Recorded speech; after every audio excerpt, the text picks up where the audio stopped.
la época del Renacimiento. Bien, en esta época, estamos hablando en el año 1100, se funda la Universidad de París. O sea, poco después se fundaron otras universidades, ¿sí? Pero la primera es la Universidad de París. Luego de ello sigue otras universidades, pero todas estas se puede decir que estaban bajo la supervisión de la Iglesia. Uno de los factores importantes en, en esta época fue la difusión de los conocimientos mediante la imprenta. A mediados del siglo XVI fue creado la imprenta por Johannes Gutenberg. ¿Ok? Hay que tener mucho ojito aquí entonces. En la época del Renacimiento se funda la Universidad de París y luego seguida de ellas van otras universidades. En este tiempo hay mayor conocimiento ya que gracias a la imprenta se pueden difundir más libros, ¿sí? La impresión de los libros permitió un desarrollo del saber como no pudo lograrse en otros tiempos tal vez. Entonces vamos a ver ahora cómo es que se desarrolla en la imprenta. Primero, hay que reconocer que hay un libro mucho más interesante y el más importante de esa época, que fue Revoluciones. El autor fue Nicolás Copérnico, en la que establece el sistema heliocéntrico del mundo. Bien, él decía que el Sol era el centro del universo y que la Tierra era un planeta más que giraba alrededor del Sol. ¿Sí? Esa es su teoría. Por eso le llamó sistema heliocéntrico del mundo.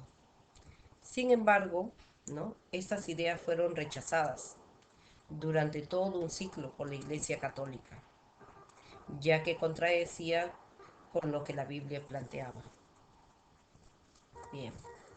Luego, la sorprendente precisión de las observaciones de los objetos celestes realizados por Tycho Brahe permitió que Johann Kepler enunciara sus principios, pero Tycho Brahe, tuvo gran importancia ya que él dio las primeras precisiones de las observaciones de los cuerpos celestes.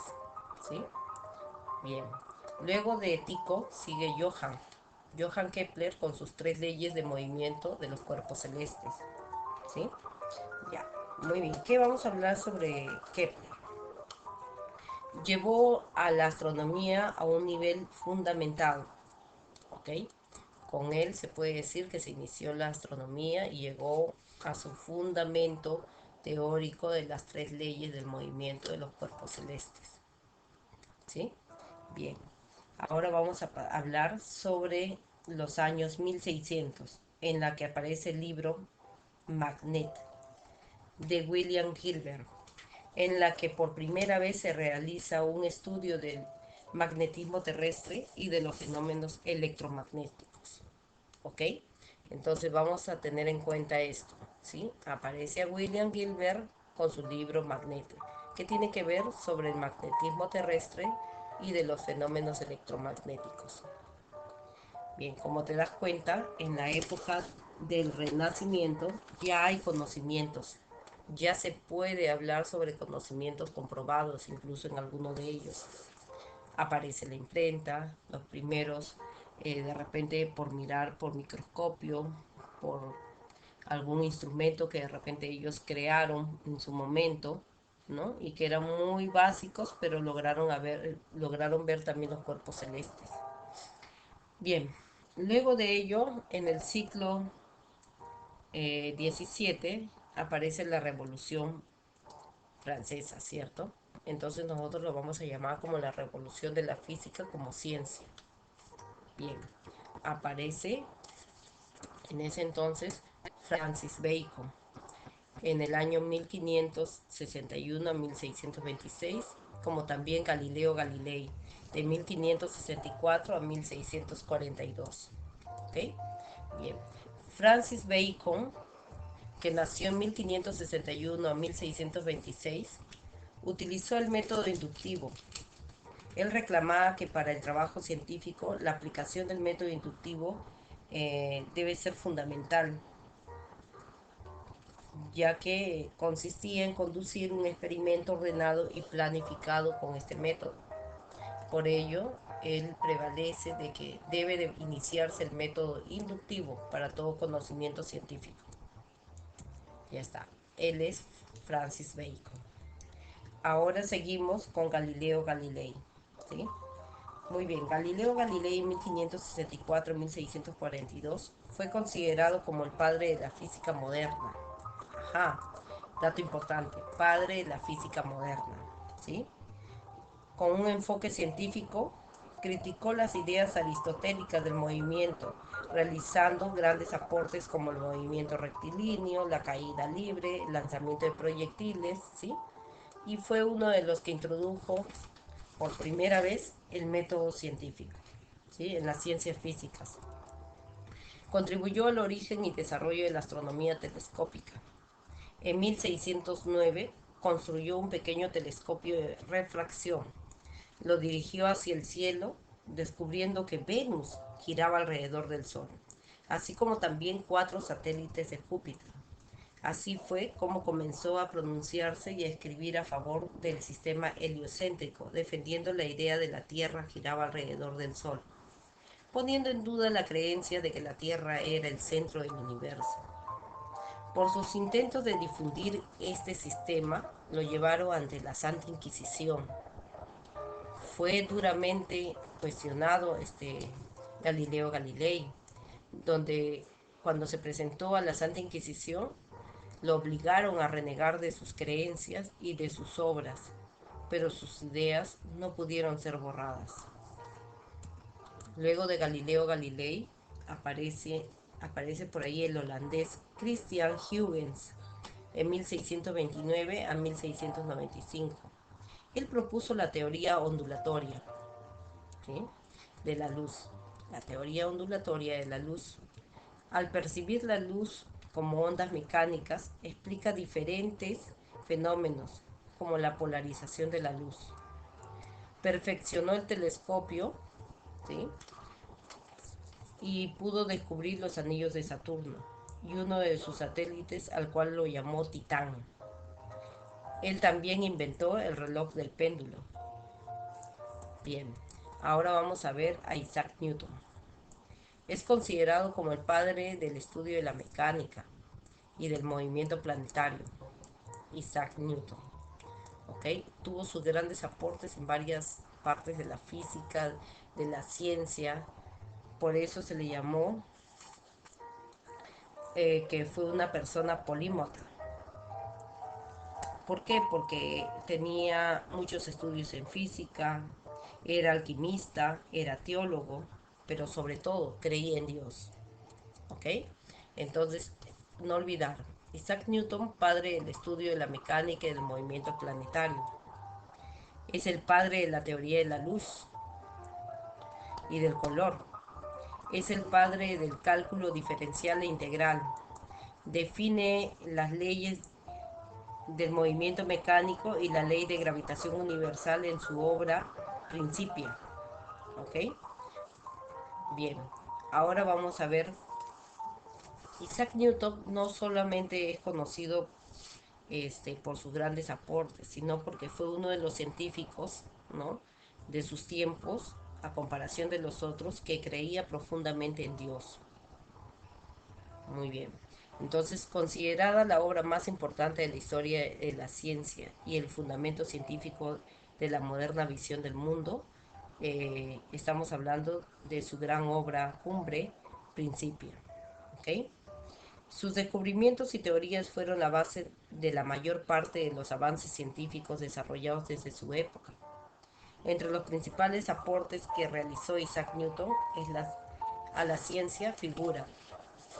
Fueron muchos, pero voy a nombrarles algunos, los más interesantes. ¿Okay? Bien. Inventó el cálculo diferencial e integral, las cuales son actualmente una herramienta importante en el estudio de la matemática, en el nivel superior, por ejemplo. ¿Okay? Bien, escribió las principales leyes de gravitación universal para explicar el mecanismo del sistema solar. Descubrió que la luz está conformada por todos los colores del arco iris. A eso le llamó dispersión de la luz. Enunció las tres leyes del movimiento, a los que se le conoce como las leyes de Newton. Bien, chicas, hasta aquí un breve repaso de lo que ha sido la física en la Edad Media. No te olvides de que hubo la decaída de los griegos, apareció Roma, ¿ok? Ellos no hicieron nada por la ciencia porque fueron hombres de negocios, y luego de eso aparece el imperio medieval de los papas, donde ya todo fue censurado, todo quedó en pausa, hasta que aparece el imperio árabe, que trataron de salvar los manuscritos de los griegos, ¿sí? Pero también tuvieron su caída cuando ingresó las cruzadas cristianas a Tierra Santa, ¿sí? Y aquí recién volvió a elevarse lo que era el conocimiento, ¿sí? Luego de eso aparece la época del Renacimiento, con las creaciones de las primeras universidades, la creación de la imprenta, la difusión de los primeros libros. Aparece como primer personaje también ahí Nicolás Copérnico con su teoría heliocéntrica del mundo, ¿no es cierto? El sistema heliocéntrico del mundo. Luego vemos de que la iglesia lo censura porque va en contra de las creencias y de lo que dice la Biblia. Después de eso aparece Tycho, ¿sí? Tycho Brahe, quien permitió que Johann Kepler dé sus primeros inicios de las tres leyes del movimiento de los cuerpos celestes, ¿sí?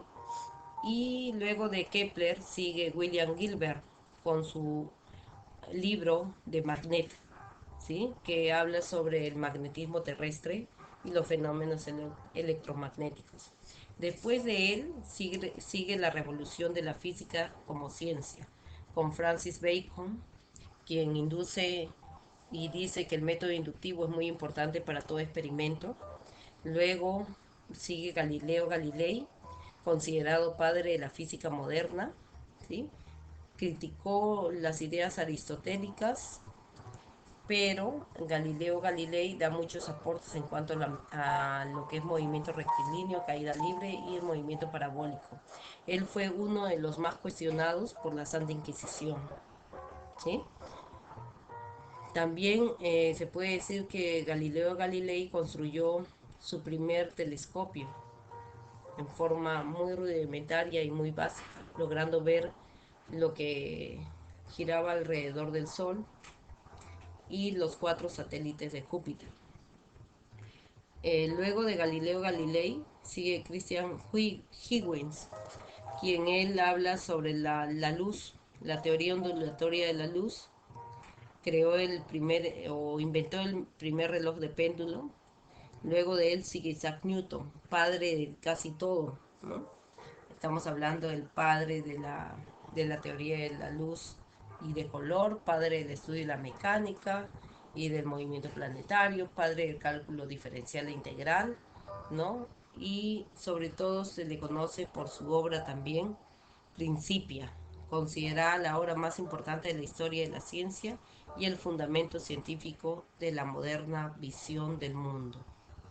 Bien, Isaac Newton aportó mucho a la ciencia y fue el único que siempre dio a conocer su creencia a Dios. Bien, chicas, ahora lo que van a hacer es diseñar tu línea de tiempo de la historia de la física en la Edad Media. Suerte.